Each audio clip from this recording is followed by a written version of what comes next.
There was a famine in the land, besides the first famine that was in the days of Abraham.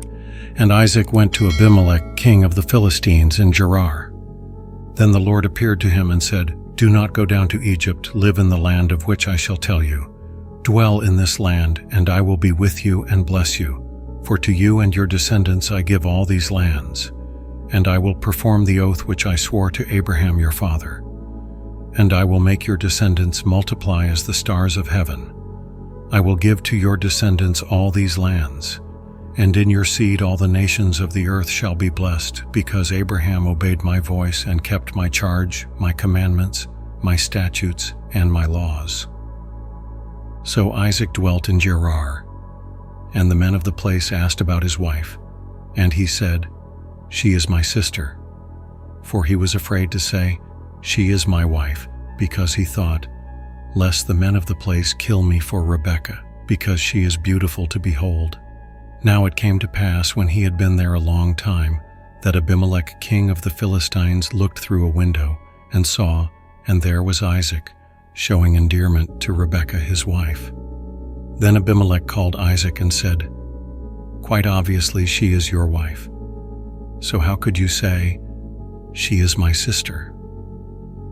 Isaac said to him, "Because I said, 'Lest I die on account of her.'" And Abimelech said, "What is this you have done to us? One of the people might soon have lain with your wife, and you would have brought guilt on us." So Abimelech charged all his people, saying, "He who touches this man or his wife shall surely be put to death." Then Isaac sowed in that land, and reaped in the same year 100-fold, and the Lord blessed him. The man began to prosper, and continued prospering until he became very prosperous. For he had possessions of flocks and possessions of herds and a great number of servants. So the Philistines envied him. Now the Philistines had stopped up all the wells which his father's servants had dug in the days of Abraham his father, and they had filled them with earth. And Abimelech said to Isaac, "Go away from us, for you are much mightier than we." Then Isaac departed from there and pitched his tent in the valley of Gerar and dwelt there. And Isaac dug again the wells of water which they had dug in the days of Abraham his father, for the Philistines had stopped them up after the death of Abraham. He called them by the names which his father had called them. Also Isaac's servants dug in the valley and found a well of running water there. But the herdsmen of Gerar quarreled with Isaac's herdsmen, saying, "The water is ours." So he called the name of the well Esek, because they quarreled with him.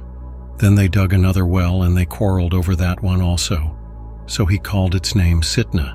And he moved from there and dug another well, and they did not quarrel over it. So he called its name Rehoboth, because he said, "For now the Lord has made room for us, and we shall be fruitful in the land." Then he went up from there to Beersheba, and the Lord appeared to him the same night and said, "I am the God of your father Abraham. Do not fear, for I am with you. I will bless you and multiply your descendants for my servant Abraham's sake." So he built an altar there and called on the name of the Lord. And he pitched his tent there. And there Isaac's servants dug a well. Then Abimelech came to him from Gerar with Ahuzath, one of his friends, and Phicol, the commander of his army. And Isaac said to them, "Why have you come to me, since you hate me and have sent me away from you?" But they said, "We have certainly seen that the Lord is with you." So we said, "Let there now be an oath between us, between you and us, and let us make a covenant with you, that you will do us no harm, since we have not touched you, and since we have done nothing to you but good and have sent you away in peace. You are now the blessed of the Lord." So he made them a feast, and they ate and drank. Then they arose early in the morning and swore an oath with one another, and Isaac sent them away, and they departed from him in peace. It came to pass the same day that Isaac's servants came and told him about the well which they had dug, and said to him, "We have found water." So he called it Sheba. Therefore the name of the city is Beersheba to this day.